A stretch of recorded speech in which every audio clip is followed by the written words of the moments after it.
Hey guys, welcome back to the channel. Today we're going to be reviewing the Venom Pro from Dart Zone. This is a fantastic flywheel blaster sidearm pistol that has a lot of great features, but most importantly, it includes everything you need to get up and running right out of the box. There is no additional purchase necessary. So let's go ahead and jump all the way into the features and functionality, and then we'll take it out on the range. We'll get some precision shots for you guys. We'll get some FPS readings, and then we'll come back in here and we will go over all those numbers and results and all that good stuff. Then I'll tell you my final thoughts and what I like and dislike about the blaster. So as far as functionality goes, like I said, this is a flywheel blaster, so it does require batteries.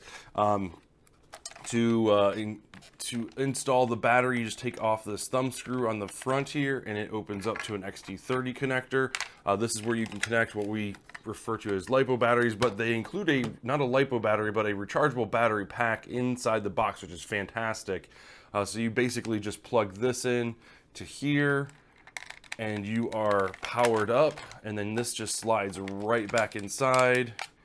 And you just close this up here with the included thumb screw and the trap door, and you're off to the races. Now, functionality wise, you've got a safety switch here. S is safe, flip it forward, F is fire. The switch is kind of stiff, which is nice. That means you won't be bumping it. It is flush, so it won't be getting caught on your gear or anything like that, which is nice. So simply to rev, you squeeze the back rev trigger right here, and this is kind of a touchy point for a lot of people. Typically with blasters like these, you either have one of two things. You either have a second rev trigger just underneath the main trigger, or the main trigger is like a dual stage where you pull it just a little bit and it'll start revving the flywheels, and then you pull it the rest of the way and it'll activate the propulsion system to feed the darts in. But for this one, the Dart Zone has gone with something a little bit different, and I commend them for trying something new. This type of grip rev trigger setup really hasn't been done in like the mainstream. I'm sure there's blasters from here or there or whatever, but there's very few out there. But I really enjoy the fact that they're trying something new. And with their blaster setup that they currently have, their suite of blasters, there's typically, blaster 1, and then there's usually, either a blaster 2, or sometimes there's a blaster 1.1 or a 1.2. So they're no stranger to making iterations on blasters that they've already created. So maybe they'll take some feedback that we have on the Venom Pro, and for the Venom Pro 2, we'll have a little bit better, some of the better features that we're looking for. Like for this one example, we can drop this. This is not my favorite thing, so to speak. So anyway, so to fire the blaster, assuming you have darts loaded in, you squeeze the handle. That sets off your set of flywheels, and then you pull the trigger to activate the pusher. That clanking is the pusher going forward and back. Now this is an automatic blaster, meaning that you pull the trigger and hold it, it will continuously fire darts. You can squeeze off 1 or 2 shots at a time. That is very possible. The rate of fire, I was getting about 5.2 darts per second. I know the box claims 7, so in all my testing, I didn't get anywhere near 7. My average was about 5.25, 5.5, and that's kind of where it was. And that was with the included darts, that was with worker darts, brand new darts, used darts. I tried it all. 5.25 was about my average, but still that's not too bad, especially when you're dealing with 12-round magazines, or these are the included magazines. They're, like I said, they're 12 rounders. It's also compatible with the kind of standard worker Nightingale magazines. These are 15 rounds, so they're just a little bit taller, but they give you an extra couple of rounds in there. So having high FPS, having high rate of fire isn't necessarily a bad thing, like having kind of that medium. Now, if it was like the Mark III, where it was like kind of balanced between like a 3 dart and a 4 dart per second rate of fire, that's kind of where it's like, okay, I can pull the trigger faster in the manual mode of that blaster. So nevertheless, 5.25, not too bad at all. Moving on with the included features of the blaster, you do get the cord to charge the battery. This is really sweet because it's USB, so you can plug it into your wall outlets and things like that with a simple USB brick. It's got lights in here to tell you when it's charging and when it's fully charged, so there's no question whatsoever if it's been on there. It's got an automatic shut off, which is really nice. There's a lot of creature comforts in this package right here and in the battery that keep everything safe. You get two 12-round magazines, and they're actually pretty sweet. They work really well. They're not the thickest plastic, but like when you compare them to Worker's Nightingale magazine, I mean, it's very similar. I don't think, yeah, the plastic looks like it's about the same thickness, so I don't think I'd write, it's not too hateful when you compare it to the standard, I guess, so to speak. But the fact that it includes two is phenomenal. This just means that you'll be able to have one in your blaster and one on your hip. Typically with a sidearm, I will run two extra magazines on the side, but the fact that this has two out of the box is phenomenal. That way you can, run one in your blaster, run one on your hip, and then when you, need to go to your sidearm, you have a possibility for reload ready to go. You don't need to buy anything else. You also get these fashionable eye protection, which I know Captain Xavier did a kind of a stress test, if you will, with these, and they seem to work really well. They are rated, for impact that you would expect from a blaster like this. So I feel like, with the shield around and, kind of the over exaggeration, I like these a lot better than the Nerf branded ones. Those seem to be a little bit cheaper, still provide you with front eye protection, but the fact that this wraps around so so structurally sound, I like these a little bit better. I would still go with something that you can pick up from Home Depot, from DeWalt, or from any of the other kind of like hardware brands. Those tend to be a little bit more comfortable, a little bit less fog resistant and things like that. But these are a great include to get you off and running. You also get 24 of their brand new Nitro Shot Plus darts. But that's what's included in the box. Operations straightforward. We already talked about the revving the blaster and pulling the trigger and putting in the actual battery, all that stuff. Loading the magazine is easy. It's like I said, 12-round magazine. You just load them in. There's an arrow pointing which way to load them, and you just point the head that way. We'll just fill it up a little bit. You insert into the grip and make sure your safety is on F, and then you just squeeze the trigger and let her rip. So there is a mag release on this side that will gravity drop your magazine. That is only present on the left-hand side of the blaster. You do get a set of iron sights, with the front one being removable. Very slim, low profile, which is fine. Not too bad with kind of what you're looking for with a pistol. There's a rear iron sight that's fixed to a full Picatinny rail. That you just kind of line up. Now, the one thing you will notice is the height over bore on this is just like the Nexus Pro, is not quite as aggressive as the Nexus Pro, but it's still, there is a pretty big difference between being center and being lower on the blaster. But yeah, that's pretty much all the features of the blaster.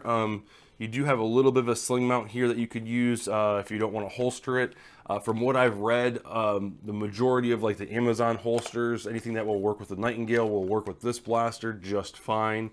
But yeah, that is the functionality, the features of the blaster, and everything that it comes with inside the box. Let's take it out on the range and get some precision shots for you guys, and go from there.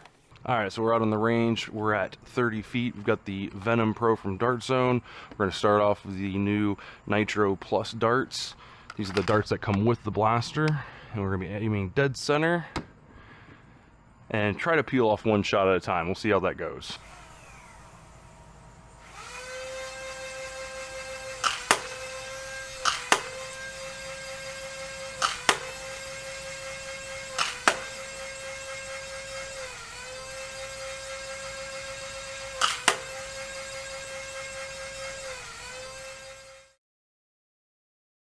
All right, so next up we have the Dart Zone bamboo darts. These are the 2.0 darts.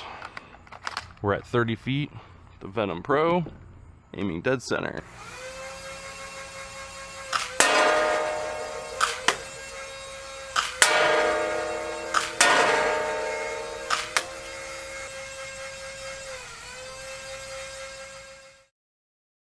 All right, next up we have the Adventure Force Ember darts. These are the darts that you can get at Walmart. We're at 30 feet, aiming dead center.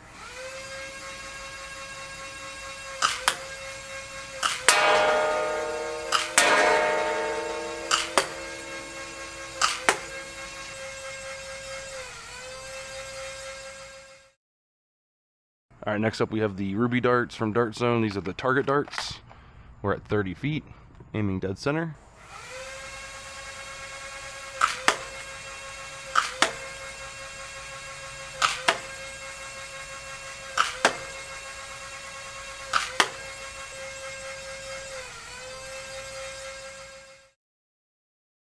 All right, and then we have the Worker Gen 3 Plus HE darts. These are the red ones. We're at 30 feet, aiming dead center.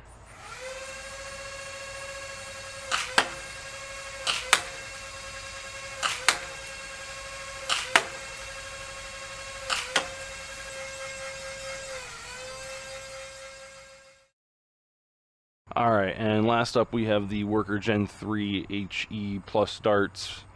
These are the purple version. 30 feet, aiming dead center.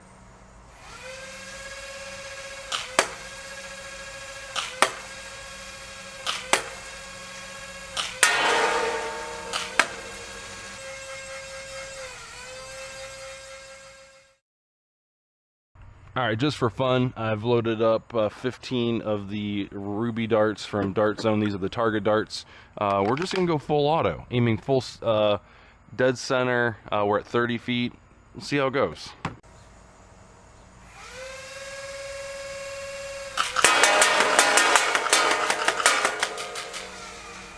How does it do better than whatever?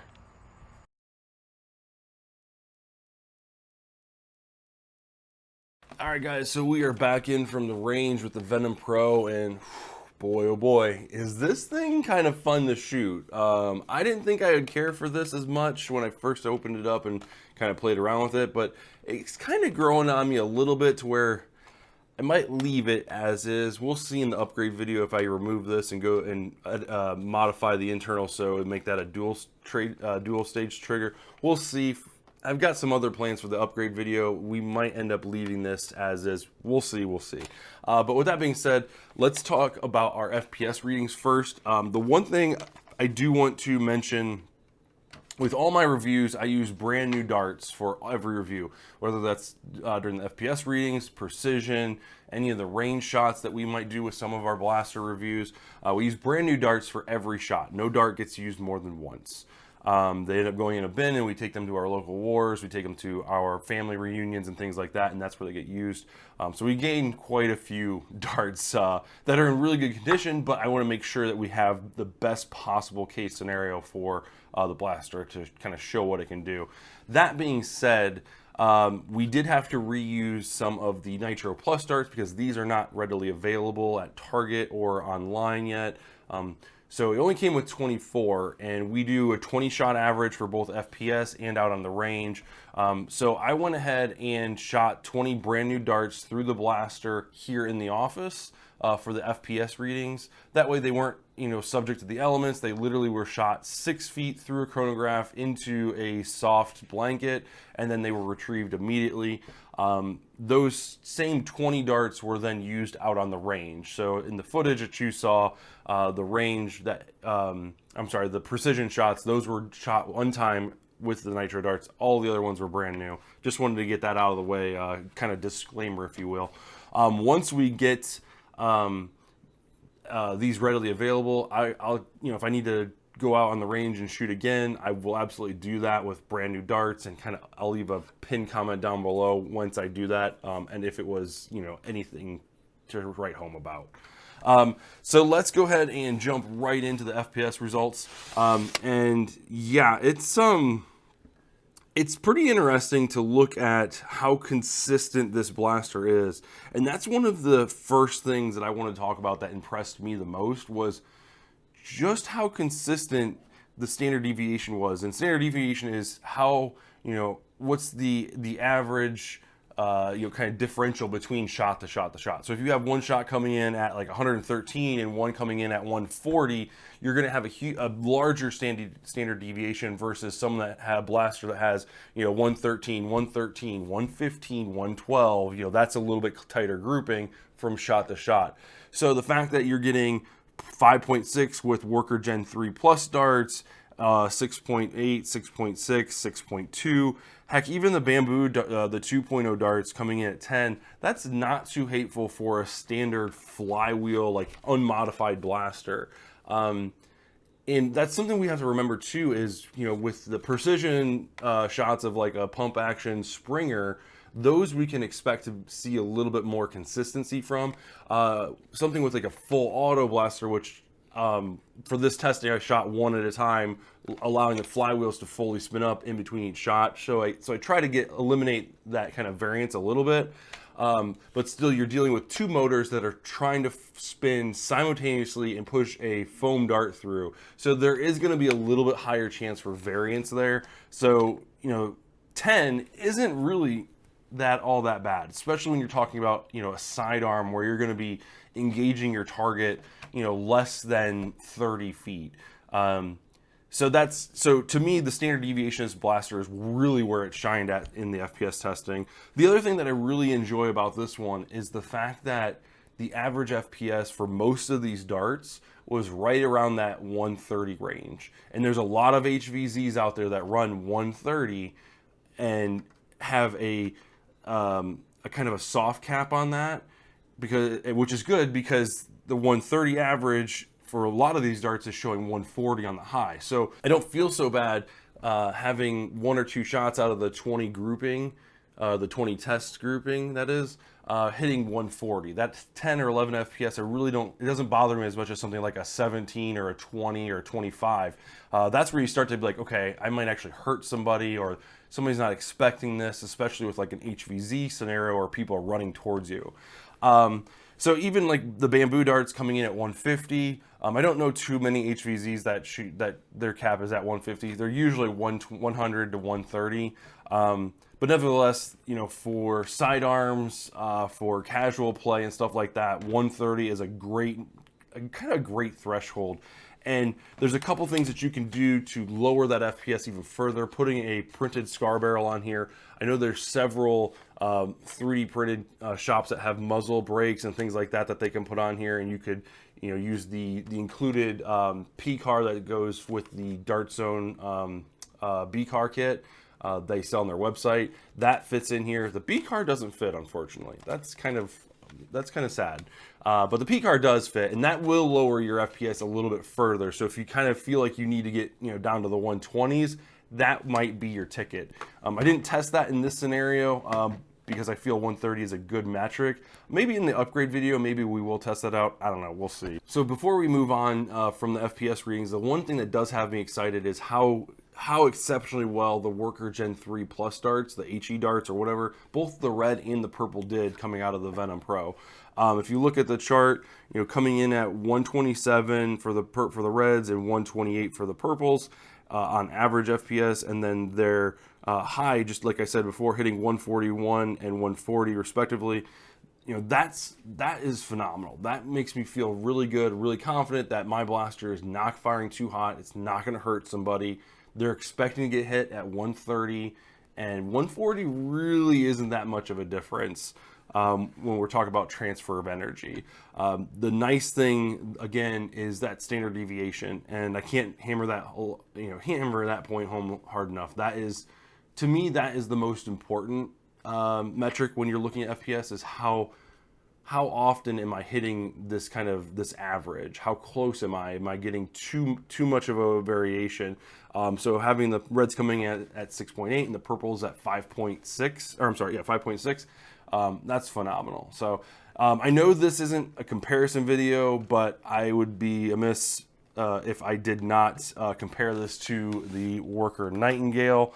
So I did bring up my Worker Nightingale numbers for the FPS.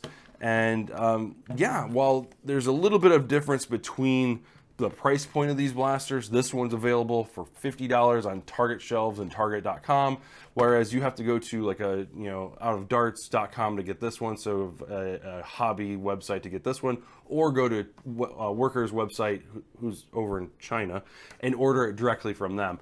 This will run you about $80. So $30 more, but I think we'll talk about the comparisons and all that stuff in a future video.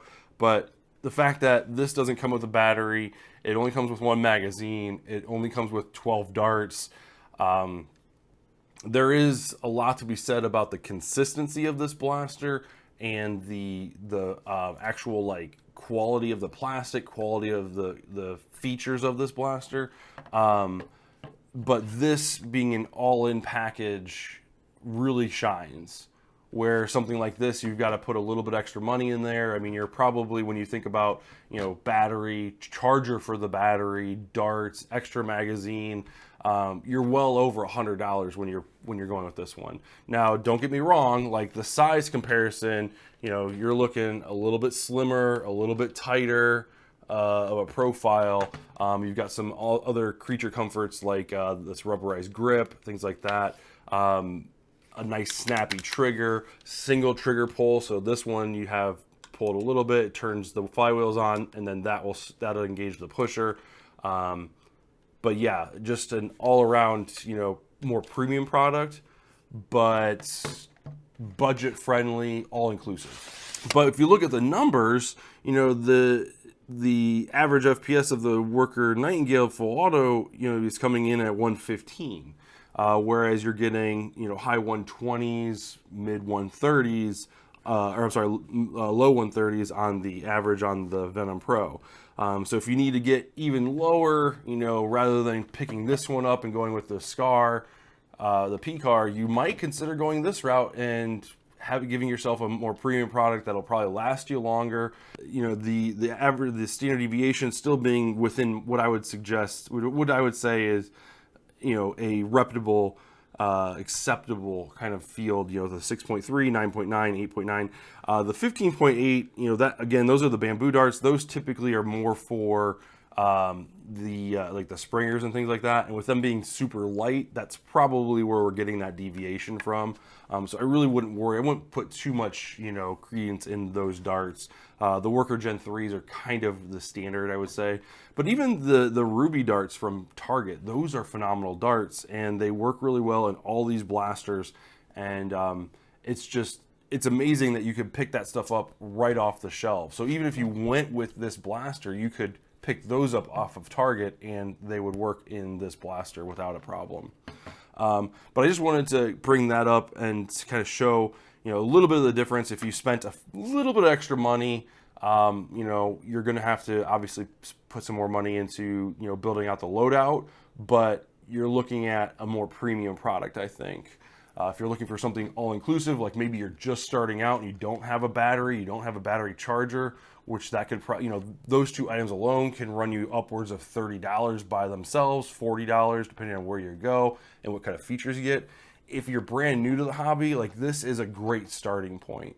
And I could see this, you know, being, you know, you can buy this new for $50, and then, you know, when you're ready to upgrade, you can sell this for, you know, $30 or whatever used to somebody else that's looking to get into the hobby and then make an upgrade. So we know that FPS readings and standard deviation, that's just one part of the story. So let's go ahead and take a look at the actual like precision shots and take a look at those results and kind of pick apart how the Venom Pro did, and we'll just kind of go from there. So first up, we've got the Nitro darts. Those are up top. And then we've got the Bamboo 2.0s in the bottom left, and the Ember, the AF Pro Ember darts in the bottom right. And I'll have to tell you, I'm actually pretty stoked on these Nitro darts. I can tell you I've been plinking around the backyard after I've shot the footage here, and durability wise, I feel like they're doing really well, whether I'm shooting them inside or shooting them outside. The foam seems very dense, especially around the head of the dart, which is really, really good. Means that they will last longer than a typical, like the Bamboo 2.0s are a little bit more squishy. But as far as the actual precision goes, there's a really good cluster there. We did have one that went to the left of the cluster, but for the most part, you're looking at 30 feet. I bet if you step forward maybe 2 or 3 feet, you're hitting that target every single time with some bullseyes mixed in there. Again, the best result is a slim vertical showing. So you don't want darts flying wide left and wide right, because typically when you're shooting at someone, they're taller than they are wider. So you might be aiming at their chest, you might get a headshot, you might get an abdomen shot. But if it's a wider spread, you might be aiming center mass, and one of your shots might veer left or veer right. So having a good tight grouping vertically is a good thing. And I think them and the AF Pro Ember darts, they did a really good showing. Albeit the AF Pros did have a wider, a taller finish, with some of the darts falling off out of frame. And then if you look at the Bamboo 2.0, I think with the standard deviation that they showed, I think I would probably skip on those for this blaster. There's just too many of them fell short, and while some of them did hit the target, and this is with aiming dead center on the target, level blaster, and giving each shot time to rev up, even with some of those hitting the target, I think I would still recommend the nitro darts over top of them. So I would skip the 2.0s completely. Let's go ahead and move over to the worker darts and the Ruby darts. Ruby up top. Again, really good showing. It has a pretty tight grouping. All darts fell within the frame. So I think with the standard deviation that they showed in the FPS, it's a good brand. If you've got a Target, if you're picking this up from Target.com, you can order those darts. Or if you pick it up on the shelf, just picking up a pack of, I think they sell them for like $150 for $20 or something like that. You can't go wrong. Those are solid darts, especially when they're available at such, this, and then they're right next to it. But for my money, the Worker Gen 3 purples and the reds, they finished about the same. But if you look at the standard deviation, the average FPS, the high FPS, and you just say, you know what, I like where those darts are at. I like the finish of the purple darts because that's a nice cluster. They did have one that kind of fell a little bit shallow, but that cluster that right below the target, again, you step forward 2 or 3 feet, maybe 4 feet, and you're hitting that target, ping, ping, ping, ping, ping, every single time. And the standard deviation from the FPS readings will prove that, because you're not having darts that are dipping or going super high or whatever. So I really enjoy it. I would say go with those. If you don't have access to online purchasing through Worker online, I would go with the actual Ruby darts. Those are the ones. And then obviously once these become readily available at Target's stores, these wouldn't be a bad option either. So let's move over to full auto. I wanted to test this out just for fun, since this blaster does offer a full auto firing.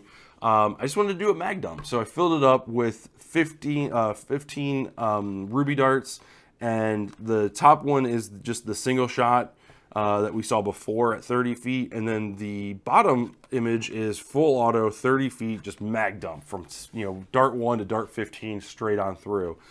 And it's interesting, this thing does have a little bit of kickback, a little bit of recoil.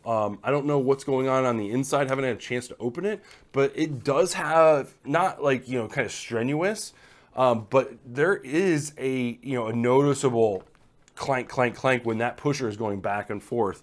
So there really wasn't much of a drop off when it came to the the precision from shot to shot. Now, I wanted to test this after I saw these results, so I brought it back in and put it through the chronograph, and I was getting an average FPS when I was going full auto mag dump between 119 and 127, which isn't too bad when you consider that the average is 130, so you're dropping somewhere between 10 and 5 FPS. The Nightingale, I just for curiosity's sake, I did the Nightingale as well. I was getting a fire rate of 10.7, whereas with this one I was getting a fire rate of 15.25, like I said before. The Nightingale did a little bit better job keeping up, and that might be because it's a LiPo battery. But it was coming in at 103 to 130. So there's a little bit more like deviation between dart to dart, but it's firing 15 darts faster, and it's kind of keeping up with its kind of normal one-shot FPS. So that might just be the battery talking. I don't know. We'll have to do a little bit more testing in the upgrade video. We can plug this into a LiPo battery and see what type of results we get there. But I wanted to test it stock for the review, and what comes in the box is more than adequate. So let's jump over to my final thoughts and what I liked and didn't like. I love what's included in this blaster. The fact that, or I'm sorry, what's included in the box. The fact that you can pick up this box for $50 and you have everything you need. 2 magazines, enough darts to fill both magazines twice. The fact that it comes with the charger, the battery. Oh, speaking of the charger and battery, check this out. So I was reading through the instructions here to see about the charging capabilities and like what indicators they are and all that stuff, because I didn't want to like overcharge it and all that. They've got functionality in the blaster that will turn off the electrical current to the motors if the battery overheats, which is awesome. So if you get to a point where you're playing in the hot sun, for example, and you try to rev the blaster and it's not revving. Well, first obviously you want to check to make sure you don't have the safety on.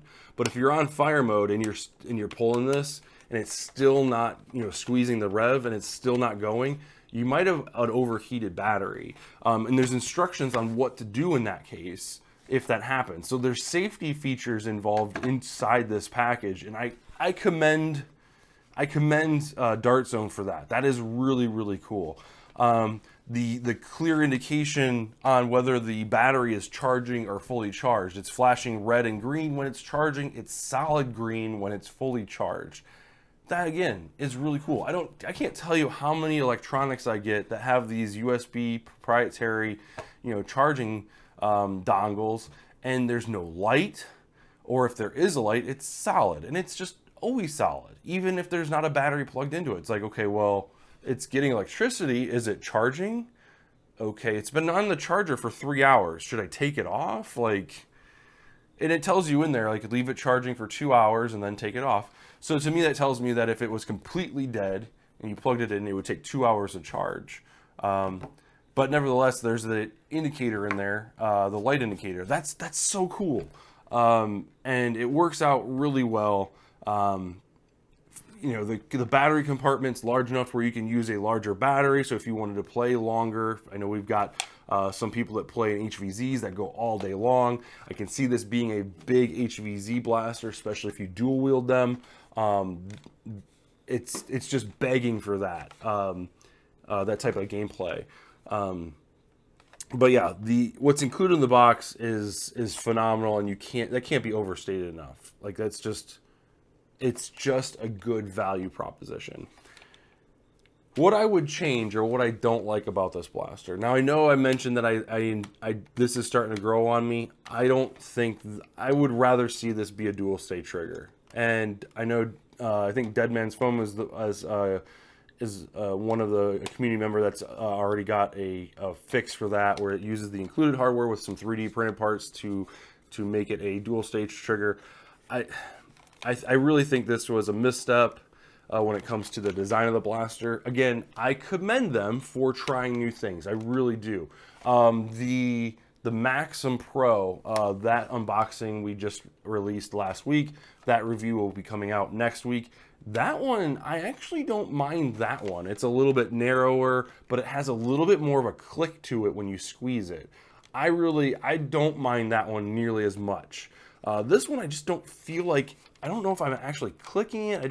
I just don't know. And I think part of it's because it's a rocker, and there's no tactile feel to it. and I think it gets hung up on the shell of the handle as well. I don't know, but I would rather that. Nevertheless, that's one of the major things I would change. The other thing is I just don't care for the height over bore. And that adds to the misproportionate of the blaster, and that's a huge conversation, a huge sticking point in the community. People make mod kits, muzzle kits that kind of reconfigure the proportions so the nose is a little bit longer so it doesn't look as bad. But to me, like, it just feels real chunky right here, and part of that is because they wanted the big battery tray, and I agree that was something that, you know, a lot of people were upset about. Me personally, even with the Nightingale 2.0, I would still rock a 1.0. The battery tray is the perfect size for the batteries that Luke from Out of Dart sells. You know, they're not as expensive as, you know, some of the other batteries, so you can pick up 2 or 3 of them, and that'll last me all day. Especially if you're having on electricity where you can like plug in and, you know, run one battery until it's drained, plug it in, switch out another battery, and then kind of, you know, 3 batteries should be enough to where you can have one on the charger and one fully charged the whole time. But for me, for my money, you know, just like with the Nexus Pro, the height over bore is something that I can't, it just really frustrates me. So I've got an idea, I've got something in the mail, hint, hint, that has arrived, to change this around a little bit. It's not going to change the height over bore, but it's going to change the actual cosmetics and how the blaster is wielded.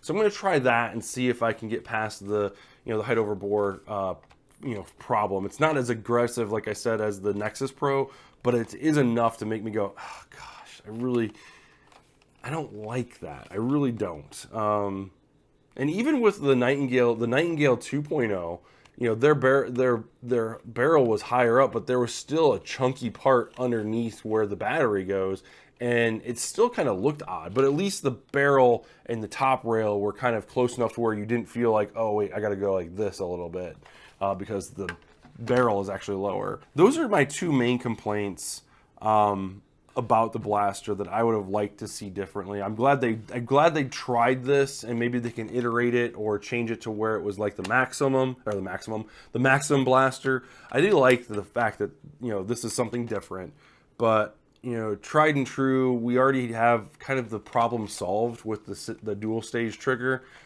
So I don't know. So anyway, guys, so that's the review. Let me know what you think. Do you like or dislike the blaster? What are your thoughts? Leave me a comment down below what type of modifications we should do. I already got some stuff planned for the upgrade video, so I'm really excited about that. That'll be coming out next week. In the meantime, I will put out the video unboxing for this one. I didn't do a review of the Nightingale Full Auto. So I can't point to that one. Maybe we should do that. Let me know in the comments if we should do that. So thanks anyway for watching, guys. I really appreciate it, and we'll see you in the next one.